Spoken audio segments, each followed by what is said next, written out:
Hey, welcome to Comic Artist Pro Secrets Live. This is kind of a surprise thing. I warned you guys about this briefly, but I wasn't sure we were going to be able to pull it all together. We were able to pull it all together. I have a very special guest here today with me. He is a magnificent author, novelist, crime novelist, my favorite kind of fiction, and also a wonderful comic book artist, or writer. I'm sorry, writer. So we're going to actually introduce you to Gregg Hurwitz right now. Say hello, Gregg. Hi, everybody. It's good to be here. Ethan Van Badass, good to see you as always. Oh, it's good to see you too. All right, so what I'm going to do is I'm going to pull up the chat here on my other iPad, and let's see what people are saying. We already have people showing up for this. This is pretty great. I should be more art on display in the background here. I love that. So basically, Gregg and I know each other from our work together on Batman: The Dark Knight. All right, let me turn this down. It's muted. Magnificent. All right, hello everyone. Yeah, we have a good turnout. Much better than usually during the day. This is fantastic. All right, so Gregg, my friend. Let's talk about you in comics, first of all. Let's talk about when you discovered your very first comic book. At what age was it, and what was it? I was in sixth, seventh grade, and it was the Punisher miniseries. And the Punisher was like the end-all be-all for me. I just was smitten. I remember I bought, when it went to the Unlimited series, I bought like, 10 copies because it was going to pay for my college education. Like they were going to be worth $1 kajillion. But I bought everything Punisher. It's weird. I was inclined more Marvel early days. I loved the Hulk. I loved Spider-Man. I loved Daredevil. But I collected all the Punisher appearances and everything. Like that was my fanatical, like, Spider-Man 129, the Captain America, and then the Wolverine limited series. I was also... With Frank Miller. So you're talking about the Mike Zeck Punisher miniseries? Exactly. And I just loved it. And obviously for me, I wanted to be a writer from as long as I can remember. Like I've illustrated, I have some of my books behind me. Hang on, let me see if we can tilt. Those are all my books in different languages and whatnot. But I have an illustrated mystery I wrote in 4th grade. So all I wanted to do is be a writer my whole life. My illustration level is not quite to your caliber. It's sort of like stick figures with smiley faces, but nonetheless, I was on that heading. And so for me, it was, there was something in the Punisher that just spoke to my bones. What was it? I think it's just the unapologetic anti-hero aspect. Like there's something for me that's the savagery of someone who's completely connected with their shadow and who's making all these horrible choices, but for good reasons, it's unbelievably compelling to me. Carl Jung said that the power of any person comes in their capacity to commit evil, right? And a lot of us, you can see people who have more powerful or charismatic personalities often have an edge that they can deploy at different times, but choose not to. And I've always been really drawn to characters, and vigilante justice has always been a theme. It's a huge comic book influence of mine. But I've been drawn to characters who act on it in ways that are more controlled, where it's, to catch monsters, you need to become a monster. That's always been so compelling. And what's interesting is a lot of my books, the novels, have dealt, and actually my movie that came out, The Book of Henry, came out a few months ago. So many of my projects deal with vigilantism. It's so interesting. And it kind of came full circle when I got a call from Axel Alonso, and he'd read some of the books that deal with vigilante justice and was sort of like, okay, like let's pick a character out of the Marvel vaults and just see what you can do with it. And it was like my inner geek boys doing cartwheels of delight, and I had to act very buttoned down and professional. But I really owe Axel. He's the guy who broke me in. And the second thing I did for him was Garth Ennis's run on the Punisher was when I realized what you could do as a writer with these characters. And I did the first arc after Garth left the series. And so it was this totally surreal moment where I could no longer go to my local comic book store and buy my favorite comic because I was writing it and already knew what happened in it, which, you're more used to. But for me, it was amazing. Yeah. Punisher. So let's go back a little bit. Let's talk about your teenage years. I don't want to just skip from your childhood straight to when you broke in. So were you reading comics all through your teens, or were you kind of more into, because I think most people know you for your crime fiction. You're more of a novelist than a comic book writer. You're a novelist who's dabbled in comics. Would that be fair to say? Yeah, I mean, I wrote comics. I had a good 6-7 years of writing, you know, about 18 comics a year. So I'd say it was a lane. I mean, I do novels, I do TV, I do feature films, you know, screenplays, and I do comics. But I had an amazing 2-year run on Batman, which we'll get to. And after that, I haven't returned to comics because I felt like, you know, I went from Finch to you to Malieve, and then Neil Adams illustrated my Tech 27 short story that kind of does the whole, you know, it was a story about Batman because a lot of us wrote for the commemorative edition. And it started where it was like a golden age Batman who finds himself in the silver age, who turns into the bronze age, and Neil Adams illustrated in all those styles. Con was a guest of honor, and Howard Chaykin interviewed me. And I sort of felt like it was like a perfect note. The books were getting incredibly busier. You know, I sold 2 YA books. I started the Orphan X series. And I had a movie going into production, and I had a bunch of TV stuff happening. And I thought it was a perfect moment to kind of take a break from comics because I was just, everything else was getting insanely busy. But I had the most idyllic, I've had the most lovely experience working for Marvel and DC of anyone who I've ever met. That's wonderful. It was just seamless. I worked with the world's greatest artists, and I was treated with unbelievable respect. I only worked with Axel Alonso and Mike Martz. Those are the only 2 editors I ever dealt with. So was there a connection there? Was it because Mike Martz, did Mike Martz know you from Marvel, or how did you make that connection from Alonso to Mike Martz? He knew my work, but Axel broke me in and was all the way through. I mean, I did some Wolverine, I did some Moon Knight, you know, I did a year and change on Moon Knight. And then DC kind of came in to steal me away. And do you know this story about how, it's a really funny story. So I went to breakfast with Dan DiDio, and he said, you know, who would you want to write if you came over to us? And I said, what I've always wanted to write is a Penguin limited series. And he looked at me like I was insane. It's like real, like Superman, Green Lantern, Bat. Not that he would have given me anything, but like, you know, and asked him what he wanted. And I've always felt that the Penguin is the most interesting of the Rogues Gallery because he's the only one who's sane. And I always wanted to make him more. The Penguin is sane? You think the Penguin's sane with all his bird nonsense? And yeah, I mean, I think he's a psychopath. But like, if you put him next to the Joker or the Riddler, like he's very strategic and considered. You know, if I think all of the Rogues Gallery are perfectly matched to be opposition to certain aspects of Batman. And I thought the Penguin never got his Killing Joke. Right? He never had the definitive origin story that made him real and concrete and menacing. I mean, I love the Killing Joke. And so I wanted to write that. And Dan was kind of like, okay. And whatever. So I still remember there was an online poll when I went to DC, and it was like right when the New 52 was kind of starting, and they named like 10 different upcoming series, and people could vote on which one was their favorite or which one they were looking forward to. And I still remember this. I got 0.0012% of the vote. The greatest all-time comment is somebody wrote as the comment, "I'm really glad Hurwitz's mom voted." Oh my God! People were not excited about the Penguin. They weren't feeling it yet. And that's one of those things where one of the things I love so much with the comic community is, like, critics came around, fans showed up for it. Like, it got this amazing response for being the least anticipated comic book limited series in history. And so then after that, you know, they called me up and they said, look, this was a success that was certainly bigger than they'd anticipated. And they said, we'd love you on a monthly. And I said, at the time, I said, the only way I would do a monthly is if it was Batman and if it was David Finch. And they're like, well, funny you would say that. Because, you know, Finch we just was on The Dark Knight. He was pulling double duty writing and illustrating. He just wanted to illustrate.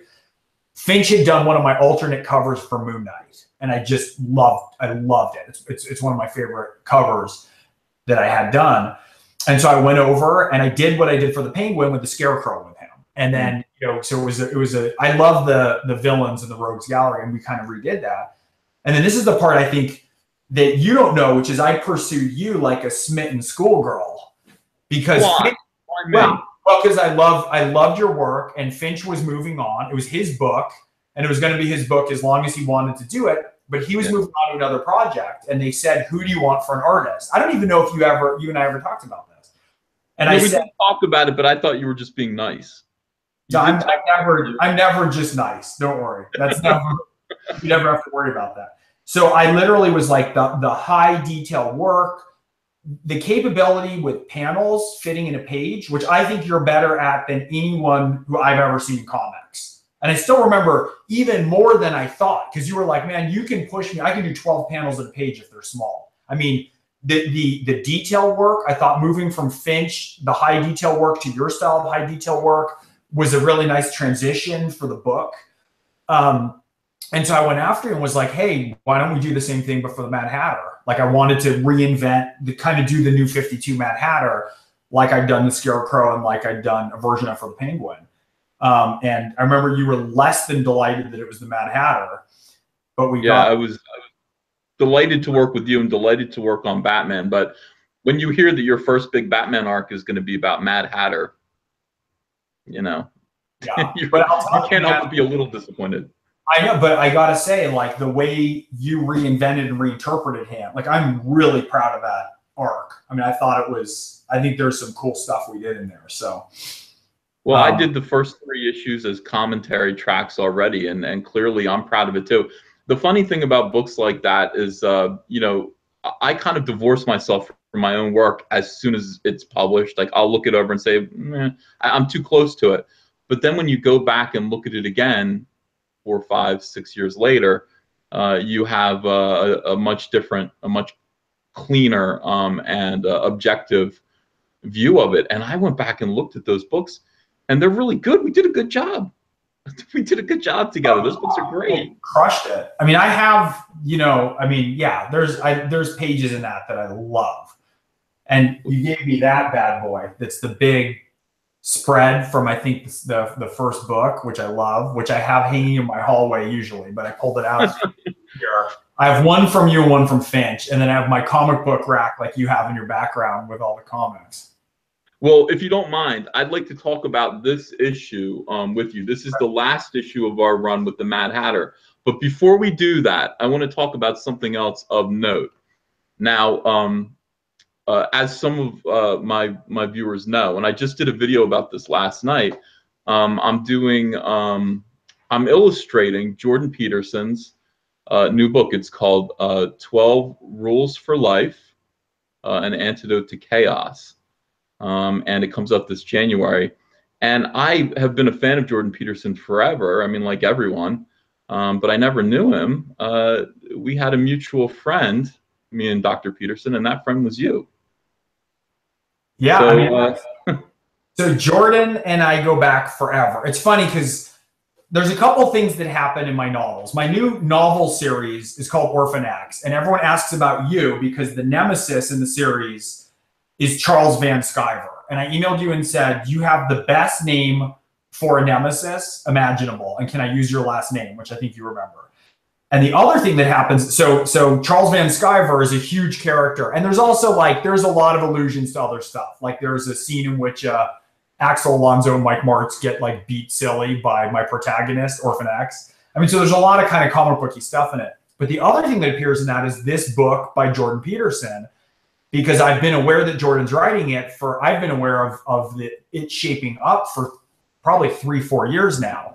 So you're in it and Jordan's in it, though the book isn't even out yet. But one of my characters in the Orphan X series reads his book and uses it as a guideline to raise her son. She's a single mom. And so you both have this life that exists together already in the Orphan X series.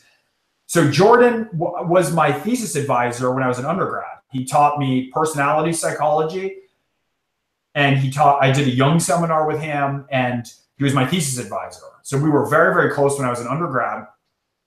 And we've stayed close all the way through. And when I met my wife, we asked him to get ordained, and he married us. And so Jordan's been a huge part of my life. when his book was coming around and he was dealing with the question of illustrations, I thought you guys would just be the perfect match. I mean, I know, I've overlapped with both you guys a lot, and I just thought it was like a match made in heaven. And so I put you guys together, and I love how you're both interesting, disruptive thinkers who are unafraid of, free speech and are unafraid to have friends, like me with different viewpoints. Like I'd say more than half of my friends come from different positions. There's a lot we agree on. There's some stuff we don't agree on, but everyone's very open about it. And that's how I learn and exist in the world and update what I think and what I want to do and how I think about stuff. Like, to me, that's the biggest value. And, with Jordan, and he's been so thoughtful. He's had such an amazing impact on my life that, I just thought it'd be a great match to get you guys together. And I think it's going to be cool. I can't wait to see what you do with it. It's already done. He showed off a galley. Is it called a galley copy? Is that what the, yeah. Okay. Oh, you got a galley already? Yeah. He did a video of it last night and was going through it. I was like, wow, like it looks perfect. It looks exactly like what I hoped it would look like, the way they laid the illustrations in. And I'm super, super excited for it. And yeah, I mean, he was, wow, what a pleasure to talk to him, because listen, when you have a man like that on the phone, you don't want to take too much of his time. But I did want to avail myself of some of his wisdom and some of his personal life coaching and advice. And I did that. And boy, it was wonderful. I mean, I won't forget some of the things that he said to me. And isn't that, I mean, what you were saying earlier, isn't that just the way to live right now? And this is dying out. The idea of having friends around you who may be radicals in some way. I mean, I was just saying this on my Twitter, a lot of my friends are controversial, not because they agree with me, but often because they completely disagree with me. And I love them for that. I want to be surrounded by very special, very unique people who believe all different kinds of things. And I'm afraid that what's going on now in the world is that people are tending to get such thin skin that they can only be around people who agree with them about everything. And I've had people come to me and say, how can you be friends with this person who believes this, this, and this? How can you still maintain that friendship? And I say, I don't need friends to line up perfectly with every one of my viewpoints. After all, I'm still friends with you, person who's questioning me about my friends. I forgive you for that, just the way I forgive him for that. It's like I want friends who. It's almost like beyond even forgiving. It's almost like, for me, it's an asset. It's like I already know what I think. Do you know what I mean? It's incredibly important for me to have friends who are, and we're talking obviously within parameters. I'm not going to be friends with someone who's a Nazi. I'm not going to be friends with people who are overtly devoted to hate and destruction. To hurt other people. I mean, that's the line for me. I mean, people have a different approach, and it's funny because anytime I do some peripheral political work, and anytime there's a notion that I have or something, the first thing I do is I run it through a gamut of people. I send it to a buddy of mine who's a devout libertarian, a buddy of mine who's a hardcore conservative Republican. I send it to friends who are more liberal. I want everything attacked from every side. And I feel like we have this increasing polarization.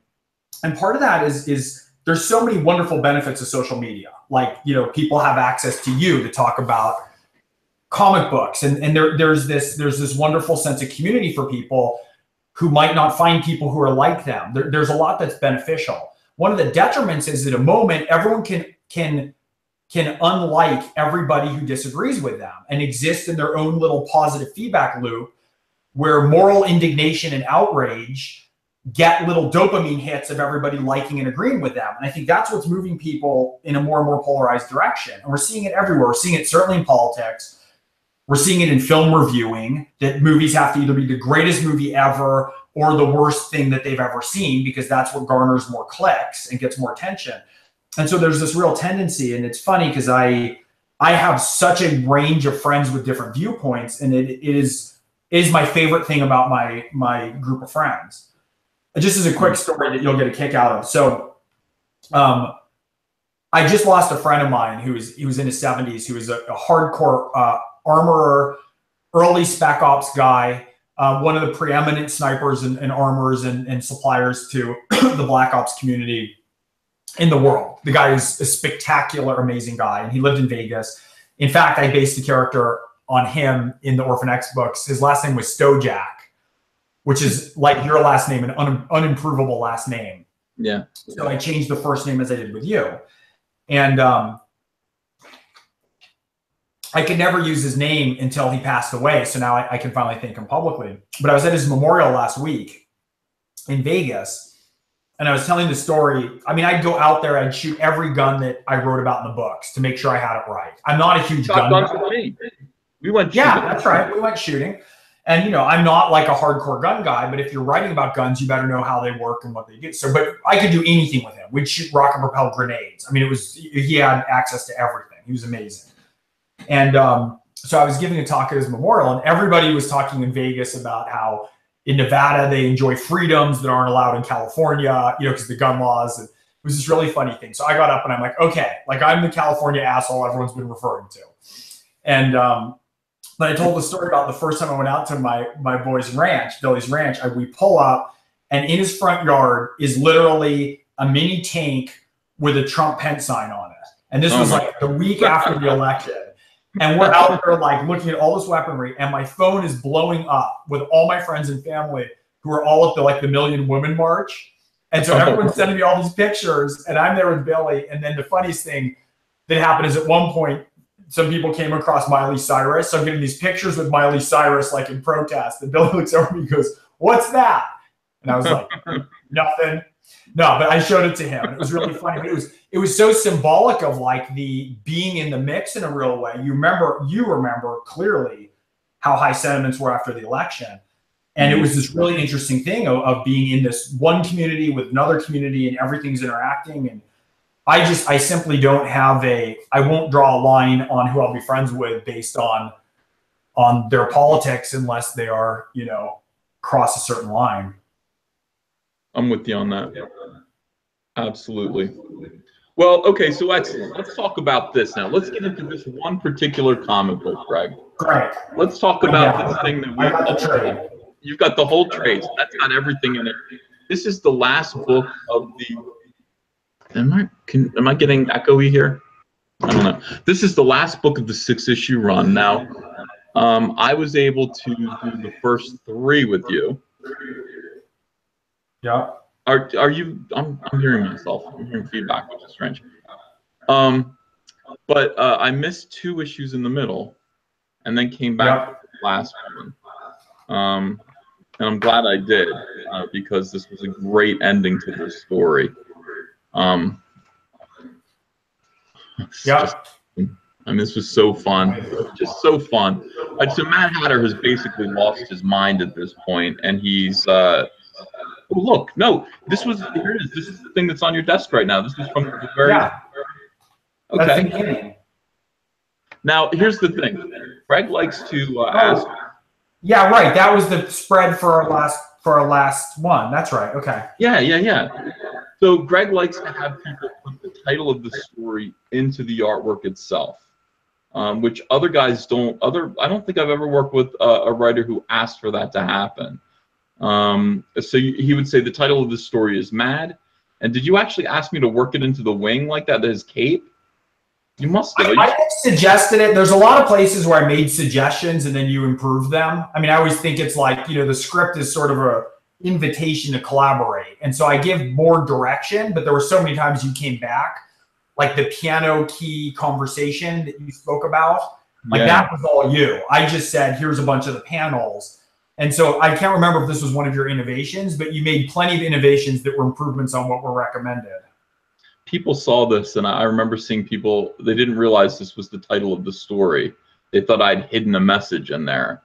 Yeah, I love that. Like, I'm known for that, and it's like, I don't really do that very often, guys. I did it, I've done it before, but this would have been very, very blatant. So this is not a hidden message. This is the title of the last issue of the Mad Hatter story arc, and great colors by it's Hi-Fi, Brian Miller in them. Hi-Fi, yeah, they crushed it.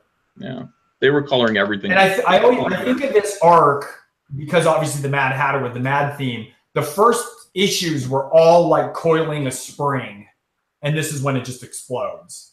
That's a great way to think about it. And by the way, you wrote this very rapidly, didn't you? The whole story? Yeah, I always write. I write in like big manic blasts. I do the whole arc at once. And so I think I wrote this whole arc over like a week and a half or 2 week period because I just want the whole. Maybe that's from coming from novels. Mm-hmm. But if I haven't written that far in advance, what happens is I get to issue 6 and I'm like, wait a minute, I can drop a handkerchief in issue 3 then, or I can go back. You know, it gives me a lot of room to improve on than if I'm writing it, 5 months after I wrote the first one. And so there's a lot of tweaking and there's a lot of emphasis. And I remember we would do these calls that were like what the director call is when you're producing a TV show. You get the director on the phone and you walk through the script because they're doing other stuff to say, make sure you highlight this point or something. And you and I had a lot of conversations that way we'd figure out what to pop because you'd already know what was coming in issue 5 or 6. Well, I mean, job number 1 for me, once I got your script, was just designing our Mad Hatter because I wasn't sure what he looked like. I wasn't sure if I liked the character yet.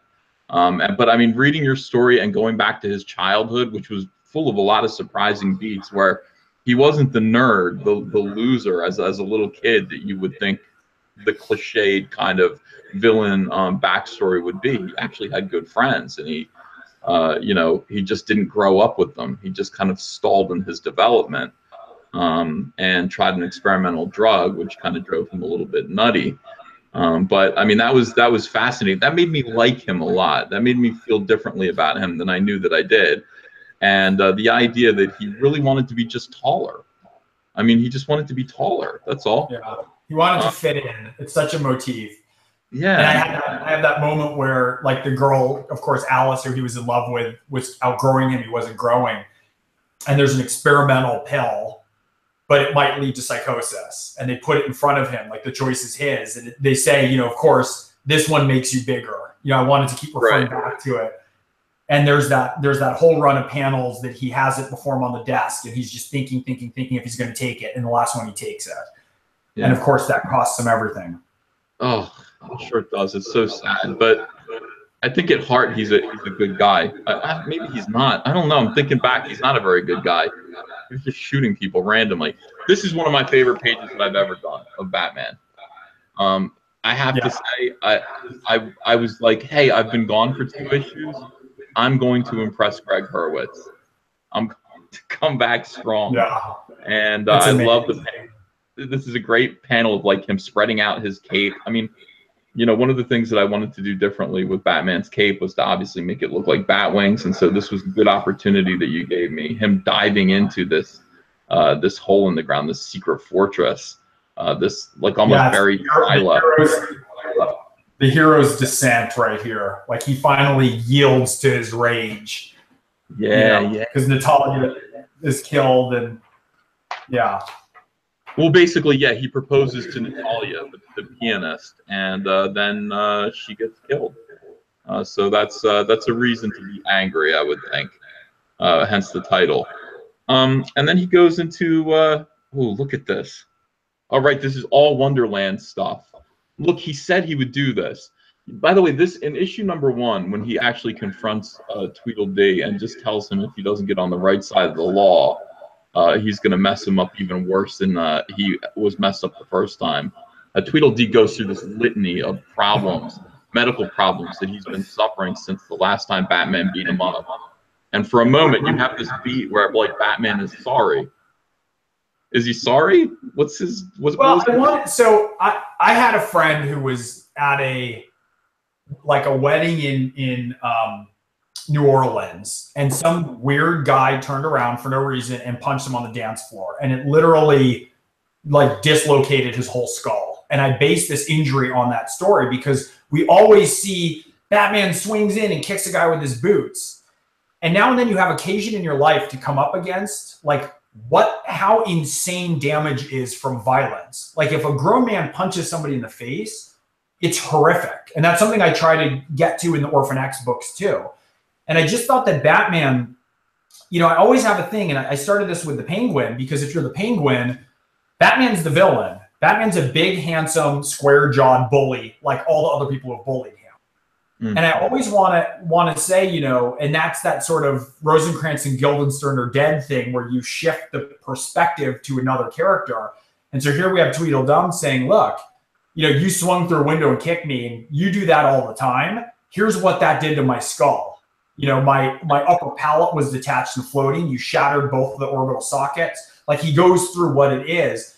And I like to pause sometimes, and you know, it gives Batman a moment of pause to really think about the level of pain he's inflicting on people. And for a moment he does, but the stakes are such that he just says, I'll do it to you again. I'll do it to you again. I love that. That was such a great moment. You're so good, Greg.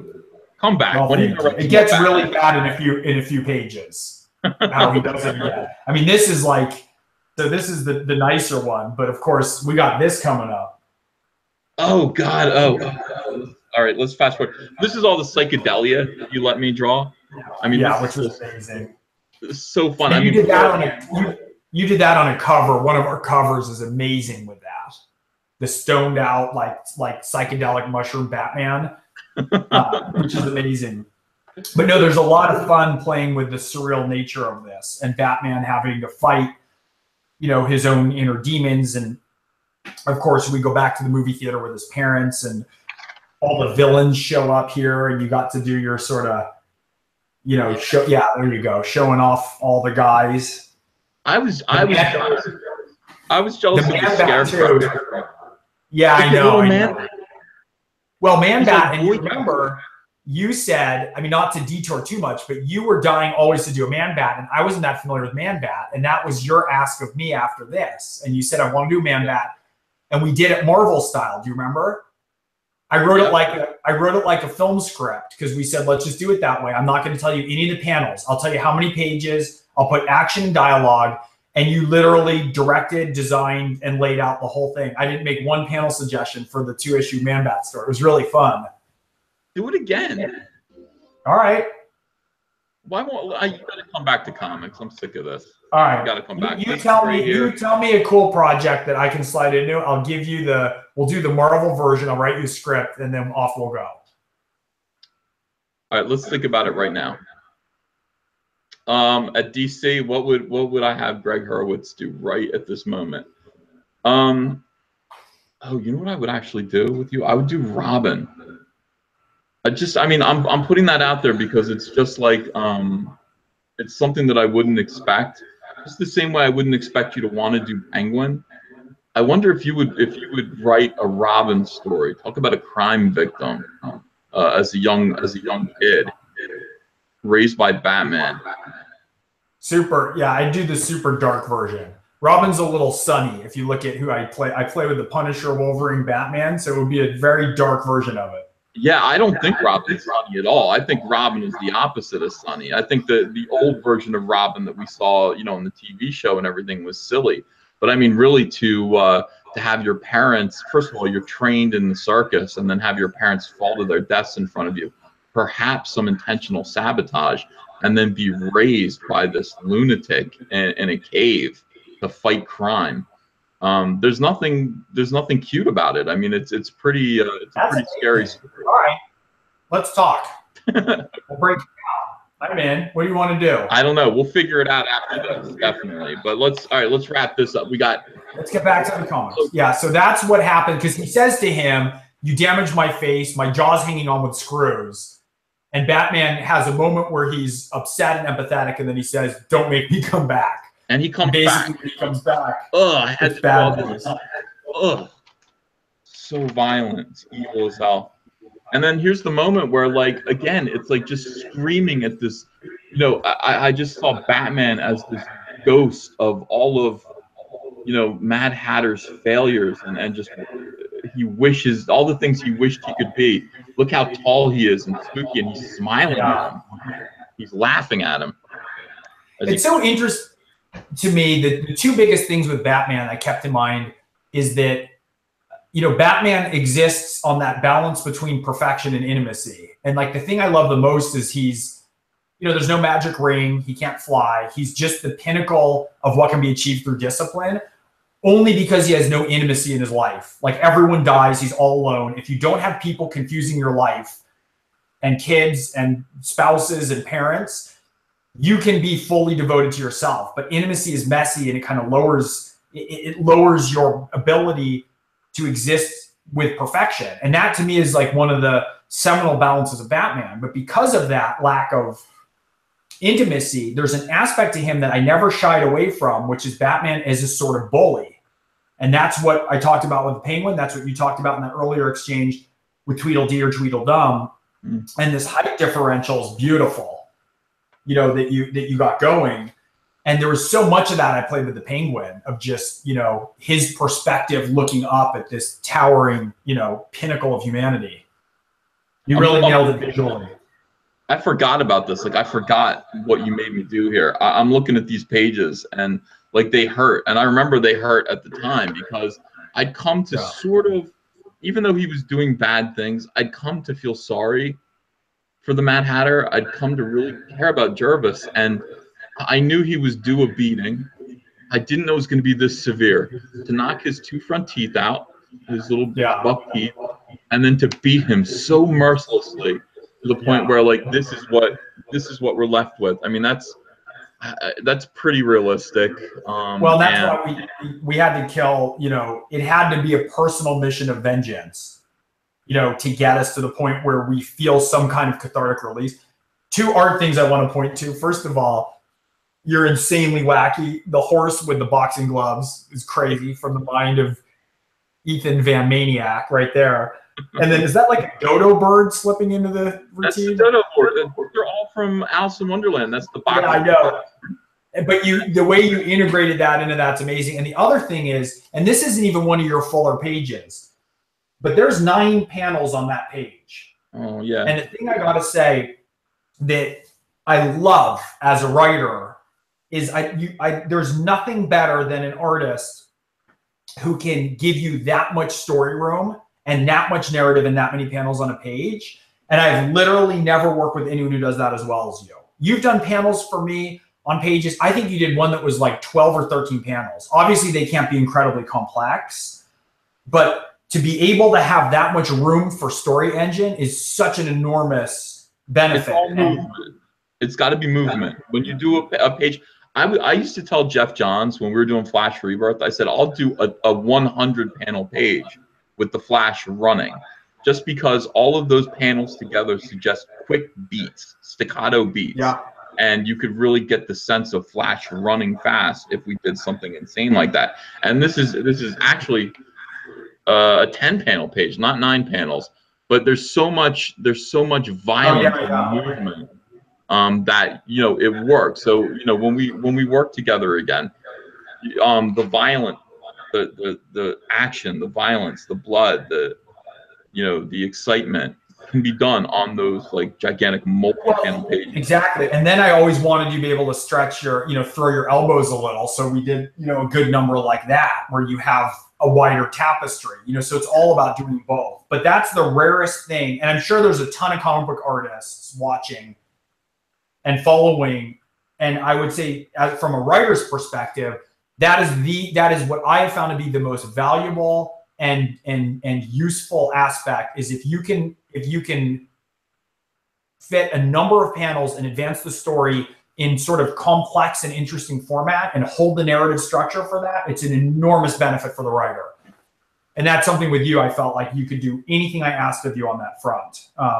Hey, Greg, listen, that was amazing. Okay, so you love the Penguin. What if, now you want to talk about like Batman, Bruce Wayne being kind of a father figure to Robin, who's named after a bird character, coincidentally. What would happen if Penguin tried to become a different kind of father figure to Robin and actually take him in a little, try to take Robin in some way? That's interesting. You want to do another Penguin story? Yeah, the Dark Father. And if you love Scarecrow, I could get him in there too. You've always wanted to do more Scarecrow. I love Scarecrow. He's just a bag of bones. I love him. I love him. My first panel on the Scarecrow thing with Finch is him humming to himself as he's actually stitching his lips shut with the straw. I wanted to do it literally for the New 52. Yeah. So he's like in the mirror. I wanted to be this like Silence of Lambs beat. All of your covers are really, really good. You made Finch do these great Scarecrow covers that became T-shirts. They were so good. So, Yeah, so Batman actually beats Mad Hatter one last time, just an uppercut.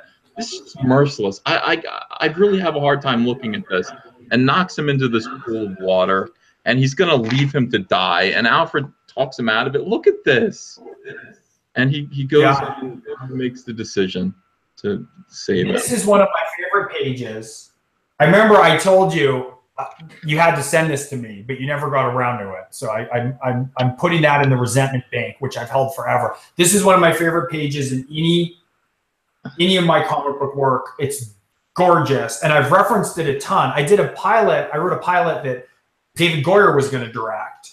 Really? Based on Stephen King's The Dark Half. Yeah, this was a few years ago. We had a beat that was very similar to this exact beat. Like this page has become a reference point for me. And of course, because Goyer's Goyer, he has all that shorthand with comics, you know, like because he's amazing. And so I brought this in and showed him this and how it blocked out and stuff. This page to me is it's the whole thing, man. I love this page. You are way too kind. Thank you so much. And then we have Batman returning home covered in blood, and he says, "Don't worry, it's not my." Greg, you're killing me. You are killing me with this. Because here's the thing, I forgive Jervis. I forgive him. You know what it is. Here's the problem. The problem is I didn't draw the death of Natalia. That's the thing. If I had drawn that, that would have been different. I wasn't there for that, so I only witnessed his crimes up to the third issue. You get emotional about this stuff. You care about these characters. Do you? Yeah. Oh yeah. I mean, you got to feel it. You got to hurt when you're writing it a little bit. I can always tell if something's real writing if I'm feeling emotion when I'm doing it. You know, if I'm bored writing it, you're going to be bored reading it.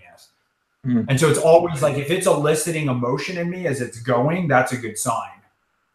I think it works on readers too. I hope it does. I think you succeed if you can transpose that to them as well. Because I'm flipping through this with you, and I'm feeling it again. And I've only had this kind of experience once before, and that was on New X-Men 117, where Grant Morrison had a young mutant beat up Hank McCoy with his own baseball bat, and that he meant to give him as a gift, and he was being psychically instructed to do it against his will, and that really hurt my feelings. It was hard to read.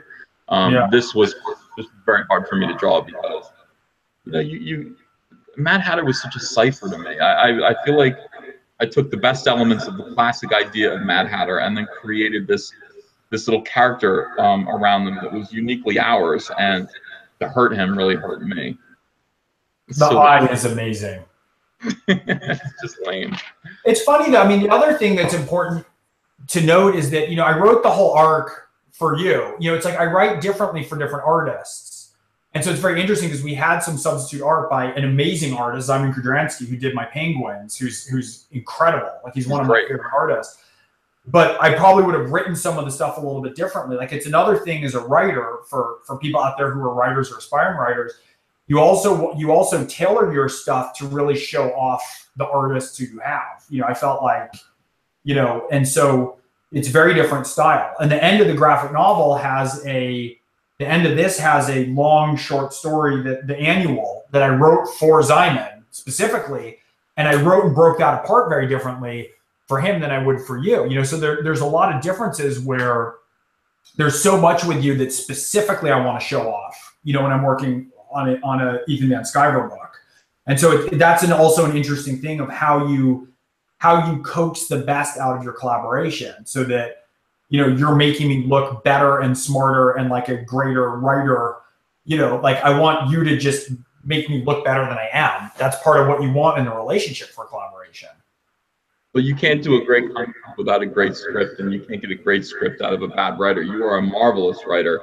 And I thoroughly enjoyed drawing these books with you. And I mean it when I say I know you're busy, you're doing a lot of things, but I think comic book fans as well as myself, would love you to come back and write something new when you've got it in your heart, when you're ready to do it and you have time. And please think about me, because I would love to draw it. Absolutely. we'll noodle on that. Beautiful. Gregg Hurwitz, thank you so much for joining us on Comic Artist Pro Secrets. This was an absolute honor and a pleasure. Thank you for everything that you've done for me in my career. I really appreciate it. I appreciate you. And it's great to have you on my channel. All right, pal. Great to see you. Thank you. All right. Take care. Bye, everyone.